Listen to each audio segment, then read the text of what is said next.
ভিন্নমতের প্রবাসী কণ্ঠরোধের অনুমতি সৌদি যুবরাজের। সাংবাদিক জামাল খাশোগির নৃশংস হত্যাকাণ্ডের 1 বছরেরও বেশি সময় আগে ভিন্নমতের প্রবাসীদের কণ্ঠরোধের অনুমোদন দিয়েছিলেন সৌদি যুবরাজ মোহাম্মদ বিন সালমান।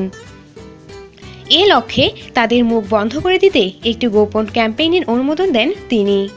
বিষয়টি সম্পর্কে অবগত মার্কিন কর্মকর্তাদের বরাত দিয়ে এ খবর জানিয়েছে যুক্তরাষ্ট্রভিত্তিক সংবাদ মাধ্যম দ্য নিউ ইয়র্ক টাইমস। প্রতিবেদনে বলা হয়, ভিন্নমতের প্রবাসীদের কণ্ঠরোধের ওই ক্যাম্পেইনের মধ্যে নজরদারি, অপহরণ, আটক রাখা ও নির্যাতনের মতো বিষয়গুলোর অনুমতি দিয়েছিলেন যুবরাজ।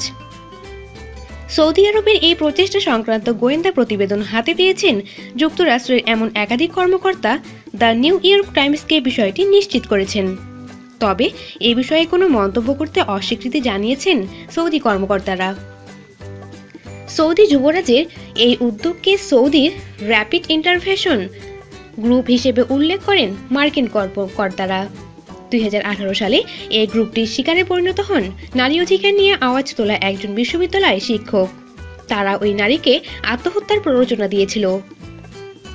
সৌদি আরবের বিরুদ্ধে নিজ দেশের নাগরিকদের নজরদারির অভিযোগ বহু পুরনো, তবে বিদেশে বসবাসরত নাগরিকরাও এর বাইরে নয়। সাংবাদিক জামাল খাশোগির নৃশংস হত্যাকাণ্ডের মধ্য দিয়েই এ বিষয়টি পরিষ্কার হয়েছে।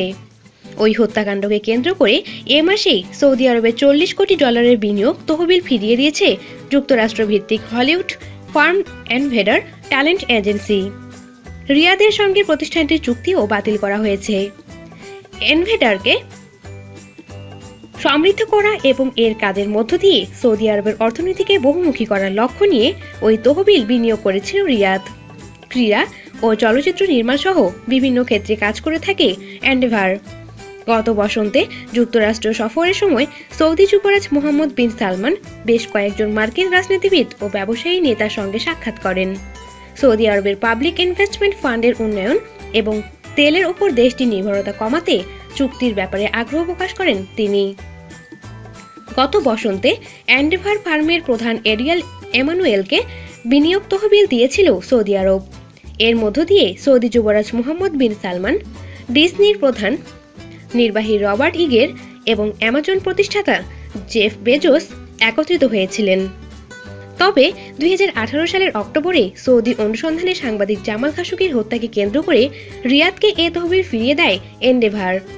সংশ্লিষ্ট 2 সূত্রকে উদ্ধৃত করে নিউ ইয়র্ক টাইমস জানিয়েছে, খাশোগির হত্যার প্রতিবাদে কার্যকরভাবে সৌদি আরবের সঙ্গে সম্পর্ক ছিন্ন করেছে এনডেভার। উবার, গোল্ডম্যান স্যাক্স সহ বেশ কয়েকটি আন্তর্জাতিক কোম্পানি গত বছরের অক্টোবরে রিয়াদে অনুষ্ঠিত বিনিয়োগ সম্মেলন বর্জন করার কয়েক মাসের মাথায় এনডেভারকে পক্ষ থেকে এমন পদক্ষেপ নেওয়া হলো।